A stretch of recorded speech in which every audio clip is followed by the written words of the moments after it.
શાસ્ત્રોનો શિક્ષણમાં વિનિયોગ. મેડમ અત્યારે વિદ્યાર્થીઓ છે સનાતન શાસ્ત્ર છે વિમુખ થતા નહીં, મારું એક એકાઉન્ટ છે. તો એના માટે એવું છે કે આપણા શાસ્ત્રો છે શિક્ષણમાં કઈ રીતે ઉપયોગી છે. પોતાના માણસમાં હોય છે શાસ્ત્રો ભાઈ આધ્યાત્મિક વસ્તુ છે અને એના પછી બહુ કલ્ચર લેવલની વાત છે એવું બધું હોય છે, બધું ધર્મ સાથે જોડે છે. પણ ખરેખર જોવા જઈએ આપણે તો એમાં એવું નથી બરાબર.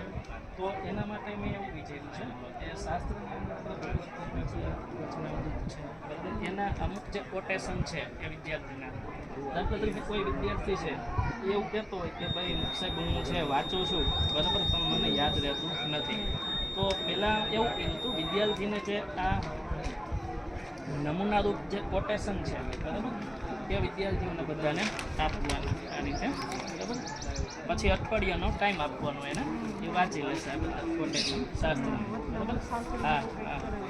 પછી છે એનાથી એને પ્રશ્નાવલી બનાવવાની બરાબર. અને એ પ્રશ્નાવલી છે એ મેં પહેલાં ફિઝિકલ લીધી હતી, અત્યારે પછી મેં છે એ QR કોડથી લીધી છે.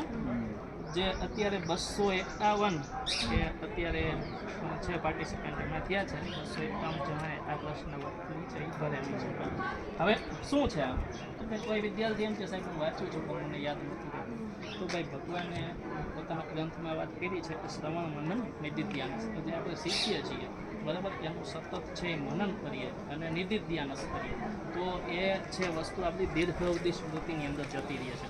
અને જે વસ્તુ દીર્ઘાવધિ સ્મૃતિની અંદર જતી રહે એ પછી ક્યારેય ભૂલાતી નથી. તો આપણે જે વાંચ્યા છીએ તો જ્યારે ફ્રી હોય ત્યારે સતત એનું મનન છે એ કરવું.